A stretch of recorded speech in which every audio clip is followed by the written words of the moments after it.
مزید ایسے ویڈیو دیکھنے کے لیے ہمارے یوٹیوب چینل کو سبسکرائب کریں، لائک کریں۔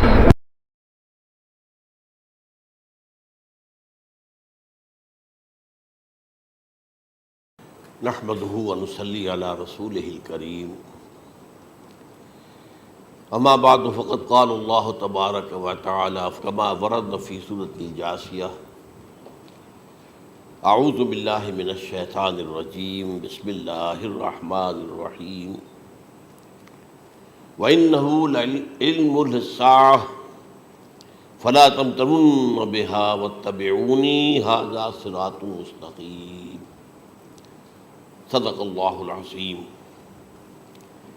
رب اشرح لی صدری ویسر لی امری واحلل عقدۃ من لسانی یفقہوا قولی۔ اللہم ربنا الہمنا رشدنا واعذنا من شرور انفسنا، اللہم ارنا الحق حقا وارزقنا اتباعہ وارنا الباطل باطلا وارزقنا اجتنابہ، آمین یا رب العالمین۔ قادیانیت سے متعلق ایک بحث کا آغاز ہو گیا تھا،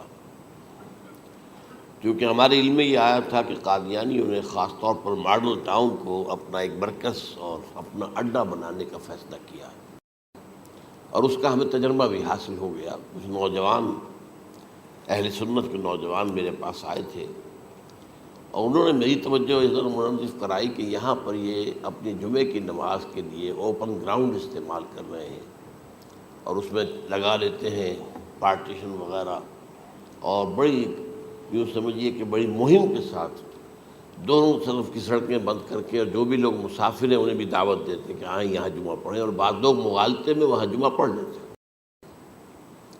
تو اس کے حوالے سے انہوں نے کوشش کی کہ کچھ نہ کچھ اس سلسلے میں، کیونکہ انہوں نے مجھے لا کر قانون دکھایا۔ پاکستان میں جو قانون نافذ ہے وہ یہ ہے، چاہے یہ کہ وہ نافذ نہیں ہے بالفعل، لیکن ہے قانون کی کتاب میں تو موجود ہے، کہ قادیانی اپنے کوئی جو بھی ان کے نزدیک بھی ان کے مذہبی شاعر ہیں، ان کو مسلمانوں کی شکل میں برملا علی الاعلان ادا نہیں کر سکتے، کیونکہ وہ تو دھوکہ دینی بات ہو گئی کہ لوگ سمجھیں گے یہ مسلمان ہی ہیں۔ اب جب انہیں، آپ کو معلوم ہے کہ ہماری پوری جو مرکزی اسمبلی تھی، نیشنل اسمبلی، اس کے فیصلے کے تحت قرار دیا گیا بالاتفاق کہ قادیانی غیر مسلم ہے، دائرہ اسلام سے خارج ہے۔ یہ تو فیصلہ وہ پارلیمنٹ کا ایک بڑے پیمانے، بعد میں پھر ضیاء الحق صاحب کے زمانے میں یہ تو ہوا تھا، آپ کو معلوم ہے، بھٹو کے زمانے میں۔ تو ضیاء الحق صاحب کے زمانے میں اسی کی گویا کہ فردر سٹیپ کے طور پر یہ بات طے کی گئی اور قانون بنا دیا گیا کہ وہ اپنی مسجد کو مسجد نہیں کہہ سکتے اور مسجد کی صورت پر نہیں بنا سکتے کہ گزرنے والے کو یہ خیال ہو کہ یہ مسجد ہے۔ اسی طرح وہ اگر کوئی اسلامی شاعر کا ارتکاب کریں گے علی الاعلان تو بھی یہ قابل تعزیر ہے، جرم ہے۔ وہ اپنے کئی احاطوں کے اندر، اپنے گھروں کے اندر جو چاہیں کریں، لیکن کھلے میدان میں آ کر جو شاعر اسلامی باہر، ان لوگوں نے سب کچھ اڈاپٹ تو کر رکھا ہے۔ سب سے بڑی بات تو وہ ہے کہ انہوں نے ایک جھوٹے نبی کا اقرار کیا ہے کہ وہ نبی ہے، اس نے ہمارے درمیان فصیل حائل کر دی ہے۔ اب جو اس کو مانتے ہیں ان کے نزدیک ہم کافر ہیں۔ آپ کو معلوم ہے کہ یہ میں بیان کر چکا ہوں کہ حالانکہ قائد اعظم کا کتنا بڑا احسان تھا کہ چودھری ظفر اللہ خان کو انہوں نے فارن منسٹر بنایا پاکستان کا، لیکن جب ان کا انتقال ہوا ہے قائد اعظم کا تو اس کی جنازے کی نماز میں شریک نہیں ہوا، وہ شخص موجود رہا۔ جو دوسرے ممالک کے سفراء آئے ہوئے تھے، ظاہر بات ہے وہ مسلمان تو نہیں تھے، کوئی عیسائی تھے یا کوئی اور تھے، ہندو تھے، بدھ تھے، جو بھی تھے۔ اب چونکہ قائد اعظم کا انتقال تھا ایک مملکت کے صدر کا، تو وہ لوگ سبھی موجود تھے، لیکن ظاہر ہے کہ وہ نماز میں شریک نہیں ہوئے، وہ مسلمان تو نہیں تھے۔ ان کے ساتھ کھڑا رہا یہ شخص۔ اس نے یہ بات، اور جب اس سے پوچھا گیا کہ تم شریک کیوں نہیں ہو، تو اس نے کہا دیکھو بھائی، مجھے یا تو مسلمان سلطنت کا کافر وزیر سمجھ لو یا کافر سلطنت کا مسلمان وزیر سمجھ لو۔ میرے نزدیک یہ کافر سلطنت ہے، میں اس کا مسلمان وزیر ہوں کیونکہ میں قادیانی ہوں۔ اب تمہارے نزدیک یہ اسلامی مملکت ہے تو میں کافر ہوں، پھر میں اس کی نماز کیسے پڑھوں؟ تو بہرحال ان چیزوں کی وجہ سے جو دھوکہ دینے والا معاملہ ہو گیا، ورنہ کوئی اور لوگ ہوں یہاں پہ، ہمیں ان سے تعارض نہیں ہے۔ عیسائی بھی ہیں، اپنی تبلیغ کرتے ہیں، کوئی خلاف ان کے رد عمل نہیں ہوتا، الا یہ کہ کہیں یہ واقعہ پیش آ جائے یا کوئی یعنی خام خواہ کو شوشہ کوئی شرارتی لوگ اٹھا دیں کہ انہوں نے قرآن کی یہ جو ہے بے حرمتی کی ہے، تو یہ تو پھر تحقیق سے معلوم ہو سکتا ہے کہ واقعتاً کی تھی کہ نہیں کی تھی۔ لیکن ایک وقت میں جو اس پر تو ان کا احتجاج ہوتا ہے، لیکن یہ کہ ان کے جو ہے چرچ ہے ان کی ساری اور تبلیغ ان کی ہو رہی ہے اور بڑھ بھی رہی ہے تعداد ان کی، لیکن اس کے خلاف کوئی رد عمل تو ہمارے یہاں نہیں ہے۔ تو یہ ہے اصل میں وہ بات۔ تو اس پر جو گفتگو شروع ہوئی تھی میں آج اس کی تکمیل کرنے جا رہا ہوں۔ حضرت عیسیٰ علیہ السلام کی دوبارہ آمد کا تعلق ہے، اس کے ضمن میں قرآن مجید میں جو نص قطعی ہے وہ نص قطعی یہ ہے اِنَّهُ لَعِلْمٌ لِلسَّاعَةِ فَلَا تَمْتَرُنَّ بِهَا۔ حضرت عیسیٰ کا ذکر ہوا ہے سورہ جاثیہ میں، اور وہاں فرمایا گیا ہے کہ یہ عیسیٰ کا دوبارہ آنا قیامت کی علامت ہوگا، یعنی کہ اب قیامت بالکل قریب آ گئی ہے۔ اِنَّهُ لَعِلْمٌ لِلسَّاعَةِ، علم حاصل ہوگا ان کی دوبارہ آمد پر کہ اب قیامت جو ہے وہ سر پر آ گئی ہے۔ اچھا، اس کے ایک اور جو ہے ذرا بالواسطہ دلائل جو قرآن مجید میں آئے ہیں، ایک ان میں سے یہ ہے کہ سورہ آل عمران میں جہاں حضرت مریم کو بشارت دے رہا تھا فرشتہ کہ آپ کے ہاں ایک بیٹا ہوگا، وہ بڑی حیران تھی کہ میرے ہاں کیسے بیٹا ہو جائے گا، ماں کن تو بغیہ، میں تو کوئی بدکار عورت تو نہیں ہوں، نہ میری کوئی شادی ہوئی ہے ابھی۔ تو اس میں جو باتیں بیان کی تھی فرشتے نے، وہ جو بیٹا ہوگا اس کی کیا شان ہوگی، اس میں یہ الفاظ بھی آتے ہیں وَيُكَلِّمُ النَّاسَ فِي الْمَهْدِ وَكَهْلًا، وہ باتیں کرے گا، لوگوں سے گفتگو کرے گا جبکہ وہ پنگھوڑے میں ہوگا، بچہ ہوگا، گود میں ہوگا، اور کہل کے وقت، کہل کہتے ہیں جب آدمی عمر میں جو ہے 40-45 کا کسی بھی اوپر ہو جائے، آپ پہلے طفل کہتے ہیں پھر جوان کہتے ہیں، عربی زبان میں شاب کا لفظ آتا ہے، بہت جوان، بڑی اچھی صحت میں ہے، اس کے بعد پھر ظاہر بات ہے ڈھلوان شروع ہوتی ہے، یہ کہل ہے۔ جب بڑھاپے کے آثار شروع ہوتے ہیں، بال سفید ہونے شروع ہوتے ہیں، تو یہ کہل ہے، قبول۔ اب سوال یہ ہے اس گھوڑے میں بات کر دیں، یہ تو معجزہ ہے، لہذا اس کا ذکر یہاں پر مناسب ہے۔ یہ بڑے ہو کر بات کرنے کی کیا ضرورت تھی کہنے کی، وہ تو سبھی کرتے ہیں انسان، یہ اسی لیے کہ معلوم ہو کہ کہولت بھی انہیں آئے گی یار، حالانکہ آپ کو معلوم ہے سب مانتے ہیں، عیسائی بھی مانتے ہیں، سب مانتے ہیں، 33 برس کی عمر میں انہیں اٹھا لیا گیا، اس دور میں تو کہولت آئی نہیں، اس لیے قرآن ذکر کر رہا ہے۔ اور یہ بات جو ہے دوسری مرتبہ آئی ہے یہ سورہ المائدہ میں آیت نمبر 110 وَتُكَلِّمُ النَّاسَ فِي الْمَهْدِ وَكَهْلًا، صرف یہ ضمیر کا فرق ہے، وَيُكَلِّمُ النَّاسَ فِي الْمَهْدِ وَكَهْلًا، اور وَتُكَلِّمُ النَّاسَ فِي الْمَهْدِ وَكَهْلًا یہ ہے جب قیامت کے دن اللہ تعالیٰ حضرت عیسیٰ سے سوال کریں گے، اے عیسیٰ ابن مریم، کیا تم نے میری اجازت سے اور میری تائید سے یہ معجزے نہیں دکھائے، یہ معجزے نہیں دکھائے، میں نے تم پر یہ فضل نہیں کیا؟ اور یہ گویا کہ بالواسطہ عیسیٰ کے ماننے والوں سے خطاب ہے کہ اللہ تعالیٰ کے کتنے بڑے بڑے احسان ہوئے، اور اسی میں تم بات کرتے تھے لوگوں سے پنگھوڑے کے اندر بھی اور کہولت کی عمر میں بھی، تو یہ کہولت کی عمر کب آئی؟ حضرت عیسیٰ علیہ السلام، تو اس کے بغیر تو ممکن ہی نہیں ہے کہ وہ دوبارہ دنیا میں آئیں، پھر ان کے اوپر وہ عمر آئے اور اس عمر کے اندر بھی وہ بات کریں گے۔ تو یہ میرے نزدیک قرآن مجید کے اندر دلائل ہیں اس چیز کے کہ حضرت عیسیٰ علیہ السلام کی دوبارہ جو ہے آمد ہوگی۔ اب اس ضمن میں چاہتا ہوں کہ آج خاص طور پر جو الساعہ کی اور جو علامتیں قرآن میں آئی ہیں، یہ ضمنی مضمون ہو جائے گا، لیکن بہرحال یہ بھی ایک معلوماتی مضمون ہے کہ ایک تو یہ قیامت کی بڑی نشانیوں میں سے حضرت عیسیٰ کا دوبارہ آنا، اور کیا کیا جو ہے باتیں بیان ہوئی ہیں وہ ذرا غور سے سن لیجیے۔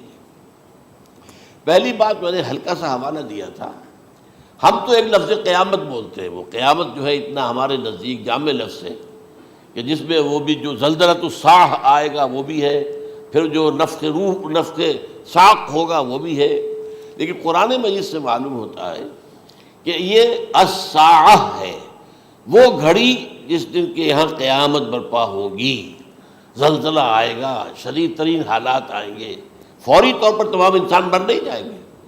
جو ہے اس کا نقشہ جو کھینچا گیا ہے یا ایھا الناس اتقوا ربکم، ان زلزلۃ الساعۃ شیء عظیم یوم ترونها تذہل کل مرضعۃ عما ارضعت وتضع کل ذات حمل حملها وترى الناس سکارى وما هم بسکارى ولکن عذاب اللہ شدید۔ اے لوگوں ڈرو، اللہ کا تقوی اختیار کرو، اس لیے کہ قیامت کا زلزلہ بہت سخت شے ہے، بہت بھاری ہے۔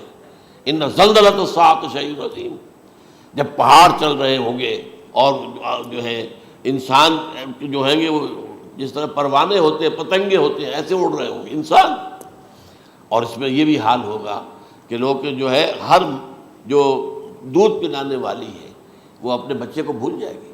ظاہر بات ہے کہ اپنی پڑی ہوئی ہے مصیبت، حالانکہ سب سے زیادہ محبوب ترین شے دنیا میں اس سے اونچی محبت نہیں ہو سکتی جو ماں کو اپنے دودھ پیتے بچے سے ہوتی ہے، انہیں بھول جائے۔ تذہل کل مرضعۃ عما ارضعت، اور تمہیں ایسا محسوس ہوگا کہ لوگ کسی نشے کی کیفیت میں ہیں، یعنی وہ بدحواش ہیں، بدحواس ہو گئے، لیکن یہ کہ وما هم بسکارى، اور وہ مدہوش نہیں ہوں گے، ولکن عذاب اللہ شدید۔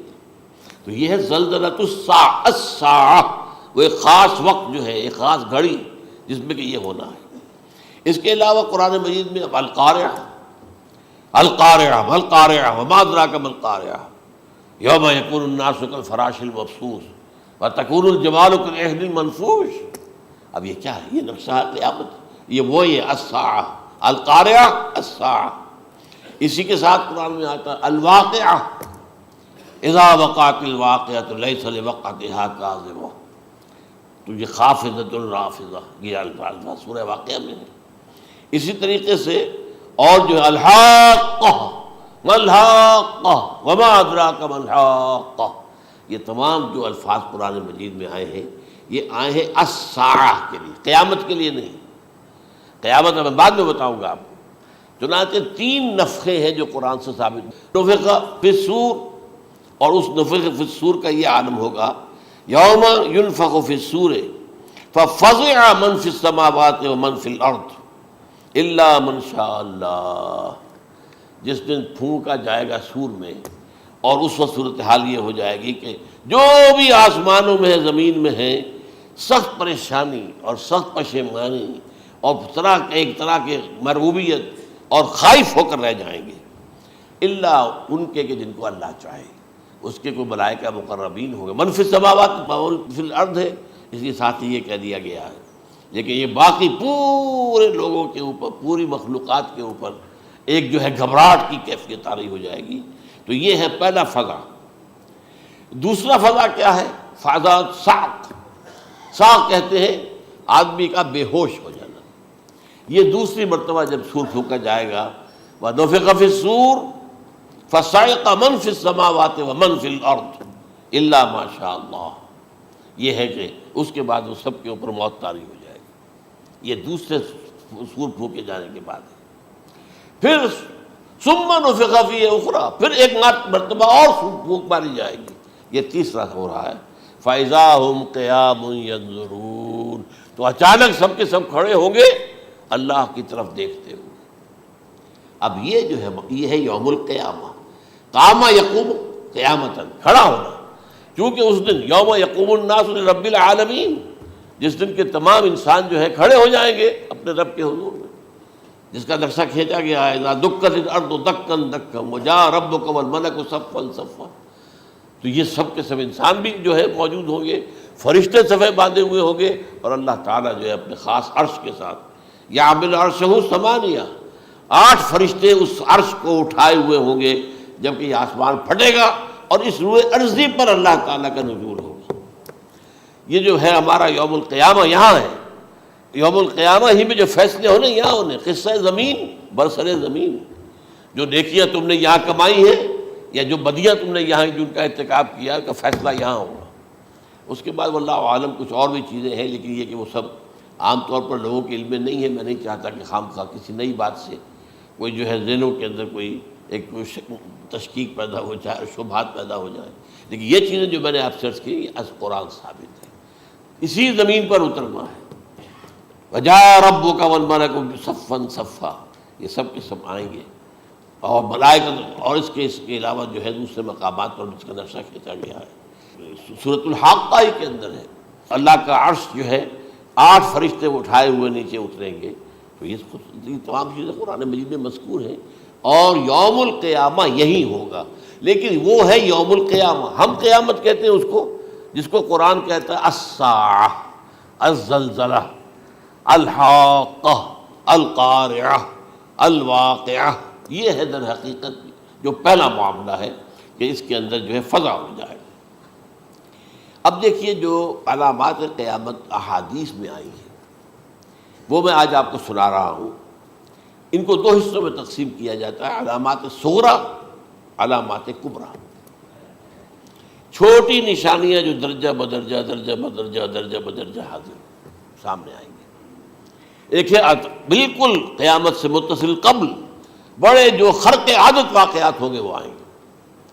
اچھا، پہلی چیز کے سلسلے میں حضرت انس رضی اللہ تعالیٰ عنہ سے یہ مروی ہے، اور یہ حدیث متفق علیہ ہے۔ پہلی علامت حضور نے بیان کی قیامت کی علامات میں سے، اب میں لفظ قیامت اسی معنی میں بول رہا ہوں جس میں کہ ہم عام طور پر بولتے ہیں۔ آپ نے فرمایا علم اٹھا لیا جائے گا، جہالت کا دورہ ہوگا۔ اب یہ کون سا علم اٹھایا جائے گا؟ سائنس کا علم نہیں، دین کا علم۔ آج تو ساری قدر و قیمت جو ہے جس کے لیے دوڑتے ہیں لوگ، لاکھوں روپے کی فیسیں دے کر، MBA ہو رہے ہیں، یہ جو ہے اکاؤنٹنسی کا پاس کر رہے ہیں، یہ CA کر لیا ہے، یہ کوئی اور جو ہے فزکس میں، کوئی کیمسٹری میں ڈاکٹریٹ کر لی ہے، ڈاکٹر بن گیا تو کیا ہی کہہ رہے ہیں۔ اس لیے کہ بڑی چیز جو پاکستان سے ایکسپورٹ ہوتی ہے وہ ڈاکٹر ہیں۔ جو اتنے بڑے پیمانے پر جو کالج کھلے ہوئے، 3 لاکھ روپے ایک سال کی فیس، 5 لاکھ روپے ایک سال کی فیس، یہ کیوں لیتے ہیں اور کیوں لوگ دیتے ہیں؟ کہ موقع مل جاتا ہے MBBS کر کے۔ امریکہ کے اندر بھی ڈیمانڈ ہے، ان کے ہاں ڈاکٹر جو ہیں جتنے ہونے چاہیے نہیں ہے، لہذا اور بھی بہت سی جگہوں پر ڈیمانڈ ہے۔ تو جس چیز کی مارکیٹ میں ڈیمانڈ ہے وہ علم ہے۔ آج علم کمپیوٹر کا علم ہے یہ، حالانکہ ان میں سے کسی کے اوپر لفظ علم کا اطلاق میرے نزدیک غلط ہے، جہالت ہے۔ علم وہ ہے جو ذہن کو جلا دے، جو سوچ کو جلا دے، روشنی پیدا کرے، دماغی روشنی، وسعت دے، انسان کے فکر کو وسعت دے، اس کے ذہنی جو ہے جو افق ہے اس کو وسیع کرے۔ علم تو وہ ہے جو حقیقت کے کیا علم بھی اس سے عطا فرمائے۔ قرآن ہے، حدیث ہے، باقی اور چیزیں جو اس سلسلے میں آ سکتی ہیں وہ ہے کہ جو قرآن اور حدیث کی سمجھنے میں مومن ہوں اور زیادہ جو ہے اس کے تک فہم کو آسان کر دیں۔ لیکن یہ کہ فرمایا علم اٹھا لیا جائے گا، جہالت کو فروغ ہوگا۔ ظاہر بات ہے ایک ہی بات ہوئی ہے۔ دوسرے نمبر پہ یہ کہ جہالت کو فروغ ہوگا۔ نمبر 3 زنا کثرت سے ہوگا۔ نمبر 4 شراب نوشی عام ہو جائے گی۔ نمبر 5 عورتوں کی تعداد بہت زیادہ ہو جائے گی، مردوں کی تعداد کم ہو جائے گی، یہاں تک کہ 50 عورتوں کا خیر خبر کرنے والا، کوئی نگرانی کرنے والا، وہ ایک مرد۔ اچھا، یہ تو ہے ایک حدیث جو میں نے آپ کو بیان کر دی، متفق علیہ، یہ بخاری اور مسلم دونوں میں ہے۔ دوسری حدیث بخاری کی ہے، اس کو حضرت ابو ہریرہ رضی اللہ تعالیٰ عنہ نے روایت فرمایا ہے، قیامت آئے گی جب امانت ضائع ہو جائے گی۔ آج ہمارے ہاں امانت کے ضائع ہونے کا جو نقشہ ہے شاید پوری دنیا میں کہیں اور نہیں۔ جس طرح کے غبن یہاں ہوتے ہیں، جس طرح کک بیکس جو ہے وہ لیے جاتے ہیں، اس غریب یعنی قوم غریب ہے لیکن یہاں وہ امیر بہت بڑے بڑے لوگ ہیں، وہ تو دنیا بھر کے ٹاپ کے امیروں کے اندر اس کا شمار ہو جائے گا۔ لیکن یہ کہ یہ سب امیر کیسے بنے؟ غبن بلین آف ڈالرز کا، اب تو اس سے کم کی تو بات ہی نہیں ہوتی۔ فلاں نے اتنے بلین جو ہے پیسے اپنا جو ہے قرضہ معاف کرا لیا۔ بھائی کس نے کیا، کون کرتا ہے معاف؟ یہ کسی کے باپ کی جاگیر ہے؟ یہ پیسہ بینک کے اندر حکومت کا ہے کہ حکومت کو اختیار ہو گیا وہ رائٹ آف کر دے ان کے جو ہے ان کی جائیدادیں کرو ضبط۔ لیکن ہوتا کیا ہے، بینک آفیسر بے ایمان ہے، وہ کہتا تھا 1 کروڑ کا قرضہ لے جاؤ، 10 لاکھ مجھے دے جاؤ، چاہے تم میرے پاس کوئی ڈاکومنٹ جو ہے ایسے نہیں دے سکتے، حالانکہ ہونا چاہیے کہ اتنا بڑا قرضہ لے رہے ہو تو ڈاکومنٹس یہاں پر ہمارے سامنے لاؤ کہ اگر تم نہ دے سکو تو ہم ان ڈاکومنٹس کے ذریعے سے تمہاری جائیداد، تمہاری کوئی جاگیر، تمہاری کوئی اور چیز اس پر قبضہ کریں۔ جب وہ وقت آتا ہے دیکھتے تو یہ ڈاکومنٹس ہی فیک ہیں، اللہ اللہ خرچ کیا کرے گا کوئی؟ بینک کا باپ بھی واپس نہیں لے سکتا۔ اور یہ سب کس کی بے ایمانی ہے؟ وہ جو بیٹھا ہوا بینک مینیجر، سارا سودا اس کے ماں باپ ہوتا ہے کہ 1 کروڑ ہے نا، 10 لاکھ مجھے دو، 90 تم لے جاؤ۔ باقی یہ کہ ٹھیک ہے میں تمہارے جو ڈاکومنٹس تم پیش کر رہے اس پر کوئی اعتراض نہیں کرتا، بس جاؤ۔ اور نمبر 2، حکومت نااہلوں کے سپرد ہو جائے گی۔ یہ ہے امام بخاری کی روایت کردہ روایت جو حضرت ابو ہریرہ سے۔ مسلم شریف میں ابو ہریرہ رضی اللہ تعالیٰ عنہ سے ایک اور روایت ہے، مال عام ہو جائے گا یہاں تک کہ زکوٰۃ قبول کرنے والا کوئی نہ ہوگا۔ یہ بات وہ ہے جو آج سعودی عرب اور UAE کے اندر آپ کثرت سے دیکھ سکتے ہیں۔ دولت جو ہے وہ ریل پیل، ابھی تھوڑا سا آیا ہے معاملہ خاص طور پر دبئی میں، کیونکہ وہاں بہت زیادہ کنسٹرکشن ہو رہی تھی، تو پوری دنیا میں آپ کو معلوم ہے کہ جو ریئل اسٹیٹ کہلاتا ہے اس کا حال بہت پتلا ہے، لیکن وہاں کے دولت ریل پیل ہے ہر جگہ پر۔ اور سب سے اہم متفق علیہ روایت، متفق علیہ کیا؟ وہ تو حضرت عمر سے بھی مروی ہے، ابن عمر سے بھی مروی ہے، ابن عباس سے بھی مروی ہے، ابو ہریرہ سے بھی مروی ہے، عبداللہ ابن مسعود سے بھی مروی ہے رضی اللہ تعالیٰ عنہ اجمعین۔ اور یہ وہ حدیث ہے جسے کہا جائے حدیث جبرائیل، جسے ام السنہ بھی کہا گیا۔ اس میں جو آخری سوال کیا حضرت جبرائیل نے حضور سے، چوتھا، پہلا یہ تھا کہ اسلام کیا ہے مجھے بتائیے، ایمان کیا ہے، اس کی حقیقت کیا ہے یہ مجھے بتائیے، تیسرا احسان کیا ہے یہ بتائیے، چوتھا یہ کہ قیامت کے بارے میں بتائیے کب ہوگی۔ حضور نے فرمایا کہ اس کے بارے میں جس سے سوال کیا جا رہا ہے وہ اس سے زیادہ نہیں جانتا جو کہ سوال کر رہا ہے۔ اب اس کے کئی مفہوم ہو سکتے ہیں کہ بہرحال یا تو حضرت، چونکہ بعد میں معلوم ہوا کہ حضور نے پہچانا نہیں کہ یہ جبرائیل ہے، بلکہ جب سوال جواب ہو کر وہ چلا گیا شخص تو اچانک حضور کے ساتھ ذرا ردو ہو ہی لیا، ذرا بلانا اس کو دوبارہ لانا۔ اب جو دیکھا کہ وجود ہی نہیں اس کا، آسمان نے اس کو اچک لیا، زمین نے نگل لیا، کیا ہوا ہے؟ پھر آپ نے یہ جبرائیل تھے جو تمہیں تمہارا دین سکھانے آئے تھے جبکہ تم سوال نہیں کر رہے ہو۔ یہ بڑے بیسک کوسچن تھے، اس لیے کہ دنیا کے ہمارا نظام اسلام پر ہے، ایمان پر نہیں ہے، اس لیے کہ ایمان کو ویریفائی کر ہی نہیں سکتے۔ کیسے پتہ ہوگا اس میں ایمان ہے یا نہیں ہے؟ کوئی آلہ نہیں ہے، کوئی الیکٹروکارڈیوگرام ابھی تک ایسا نہیں ہے، کوئی جو ہے اور جو طریقے چل رہے ہیں وہ تو ان کے ذریعے سے یہ تو نہیں معلوم ہو سکتا ایمان ہے کہ نہیں۔ لہذا یہاں کا سارا نظام اسلام پر ہے، شہادت اللہ الہ الا اللہ وان محمد رسول اللہ، پھر ایک نظام بنا دیا، وہ اقام الصلاۃ و ایتاء الزکوٰۃ و صوم رمضان و حج البیت۔ اس میں بھی یہ ہے کہ اگر کوئی نماز کو نہیں مانتا تو کافر ہوگا، لیکن نماز پڑھتا نہیں ہے تو کافر نہیں ہے، فاسق ہے، فاجر ہے، گناہ گار ہے، کمزور مسلمان ہے۔ اس طرح زکوٰۃ کا منکر ہو جائے گا تو وہ کافر ہوگا، لیکن زکوٰۃ دے نہیں رہا ہے تو یہ گویا کہ گناہ گاری ہے، کمزوری ہے۔ تو اس حوالے سے نوٹ کر دیجئے کہ یہاں کا دنیا کا سارا اسلامی نظام اور سارا کانسٹیٹیوشنل اور لیگل سسٹم جو ہے اسلام کا وہ اقرار باللسان پر ہے، ایمان ہے وہ کہ جس کی بنیاد پر وہاں فیصلے ہوں گے۔ یہاں کوئی شخص مسلمانوں کا بڑا لیڈر ہے، بڑا علامہ ہے، بڑی اس کی قدر و منزلت ہے، اس کے ہاتھ چومے جا رہے ہیں، پاؤں چومے جا رہے ہیں، ہو سکتا ہے وہاں کہا جائے دفع ہو جاؤ، تمہارے دل میں ایمان نہیں تھا، تم نے یہ سب کچھ کیا تھا اس لیے کہ کہا جائے کہ بڑے عالم ہو، اور یہ کہا جا چکا فقط قیل، اب یہاں کچھ نہیں ہے تمہارے پاس۔ پھر فرشتوں کو حکم ہوگا کہ اس کو گھسیٹتے ہوئے جہنم میں ڈال دیں۔ 3 باتیں بیان کی آپ نے، یہی حشر اس کا ہوگا مالدار کا، اللہ پوچھے گا میں نے تمہیں بہت مال دیا، تم نے کیا کیا؟ وہ کچھ گنوانا شروع کرے گا، اللہ فرمائے گا جھوٹ بول رہا ہے، قذبت، تم نے یہ خیرات و صدقات اس لیے کیے تھے کہ تمہاری سخاوت کے ڈنکے بج جائے، تعریفیں کی جائے، وہ کی جا چکی ہے، دنیا میں ڈنکا بج گیا، یہاں کچھ نہیں، وہ نیت دل میں کچھ اور تھی تمہارے۔ میں لیس البر ان تولوا وجوہکم والا قرآن مجید کا سبق ہمارا منتخب نصاب کا نمبر 2 بڑی تفصیل سے بیان کیا۔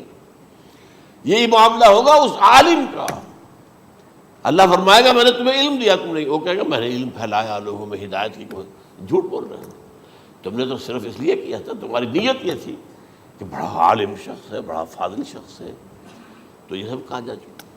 تو وہاں کا معاملہ جو ہے وہ اسلام پر نہیں ہے، یا آپ دکھائیں گے دیکھیے میرا آئیڈینٹی کارڈ اس پہ اسلام میرا مذہب لکھا ہوا ہے، یا یہ میرا پاسپورٹ ہے، آئیڈینٹیفیکیشن کے لیے دنیا میں عام طور پر یہ چیزیں ہوتی ہیں، کوئی تعلق نہیں۔ آخرت کا معاملہ کسی اور شے پر ہے، وہ تو ایمان دل میں ہے، اور تمہارے تمام جو حرکات ہیں، اعمال ہیں، ان سب کے اندر جب تک کہ اصل جو قوت متحرکہ ہے وہ اللہ کی محبت نہ بن جائے، اخلاص للہ، بحب اللہ للہ، اور یہ کہ یہ تمام چیزیں جیسا کہ فرمایا، ایک حدیث بڑی پیاری ہے، ایمان کی تکمیل کی علامت کیا ہے؟ فرمایا من احب للہ وابغض للہ ومنع للہ واعطى للہ فقد استکمل الایمان۔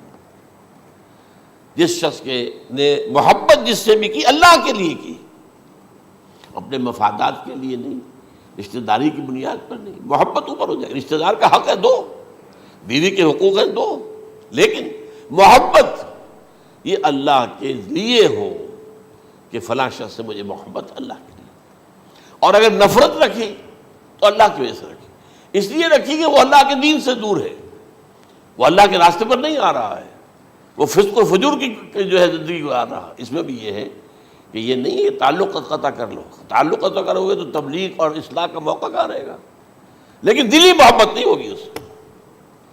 تو اگر محبت ہے تو اللہ کے لیے، اور نفرت ہے تو اللہ کے لیے، اور کسی کو کچھ دیا ہے تو اس لیے کہ اللہ کا حکم ہے کہ دوں، اور کسی سے کچھ روکا ہے تو اس لیے کہ اللہ کا حکم ہے کہ روکوں، اس کو نہیں دینا ہے۔ فقد استکمل الایمان، تو اس شخص نے ایمان کی تکمیل کر لی۔ یہ ہے اصل جو ڈیسائیڈنگ فیکٹر ہے، وہ یہ ہے۔ اور اس ایمان کی پہلی علامت کیا ہے؟ کیسے معلوم ہو میرے اندر ایمان ہے؟ پہلی علامت سب سے کم تر درجے کا ایمان، اس میں فرمایا گیا اذا اساءت کا سیئۃ وحسنت کا حسنۃ فانت مومن، اگر کوئی اچھا کام کر کے خوشی ہو اور کوئی برا کام ہو جائے تو ملامت ہو، یہ کیا کر بیٹھا، یہ میں نے کیا کیا ہے، یہ مجھے نہیں کرنا چاہیے تھا، یہ اگر احساس ہے نیکی اور بدی کا تو تمہارے اندر ایمان ہے۔ یہ ایمان ہے ادنا درجے کا، اور وہ ایمان من احب للہ وابغض للہ واعطى للہ ومنع للہ فقد استکمل الایمان۔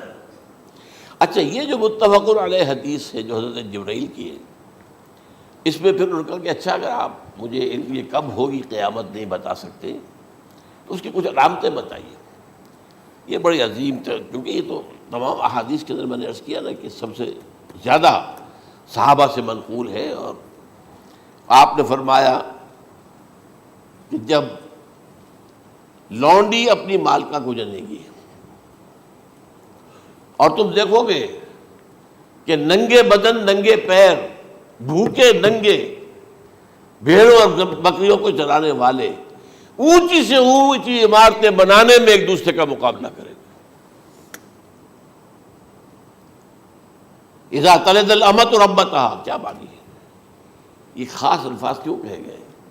اولاد والدین کے سامنے دب کر رہتی تھی، کبھی سینہ تان کر بات نہیں کرتے تھے، ٹھیک ہے کوئی بات آپ مان نہیں سکتے، ابا جان یہ بات تو میں نہیں کر سکتا، یا فرض کیجئے کہ وہ آپ کو کسی نیکی سے روک رہے ہیں، کہ دینی کام سے روک رہے ہیں، ابا جان یہ تو میں نہیں کروں گا، یہ تو دین کا فرض ہے، یہ کہیں آپ، اور ڈٹ کر کہیں اور جمیں اس پر، لیکن یہ کہ کوئی سرکشی کا انداز نہ ہو، ایسا نہ ہو کہ اپنے جناب سینے کو تان کر کے کھڑے ہو جائے، میں نہیں کروں گا، یہ نہیں، یہ غلط ہو جائے۔ اچھا، اولاد میں بیٹی جو ہوتی تھی وہ زیادہ سبارڈینیٹ، سبمسیو، بات ماننے والی، کہیں بھی سر اونچا نہ کرنے والی، اور آخری دور میں کیا ہوگا، بیٹیوں سے مائیں ڈریں گی، انہیں ٹوک نہیں سکتی کسی بات پر، پتہ نہیں کیا بک دے گے، کیا بکواس کر دے گے۔ یہ تو ہمارے ہاں ہو گیا ہے، باہر کیا ہے وہ تو آپ یہ بھی نہیں پوچھ سکتے، آپ کی 13 برس کی لڑکی آئی ہے رات کو 1 بجے، نہیں پوچھ سکتے کہاں رہی ہو، یہ رات کہاں گزاری، پوچھ ہی نہیں سکتے، یہ پوچھنا بھی جرم ہے۔ اپنے چھوٹے بچے کو آپ نے ایک تھپڑ مار دیا، تہذیب ہے، سکھانا ہے، غلط کام کیا ہے، اس کی سرزنش ہو رہی ہے، فوراً وہ اگر ایک فون کر دے گا پولیس آئے گی، بچے کو لے جائے گی، اسے لا کر کہیں اور جو ہے ڈپازٹ کرے گی، اور آپ پر مقدمہ چلے گا، آپ کو اس کی سزا بھگتنی ہوگی۔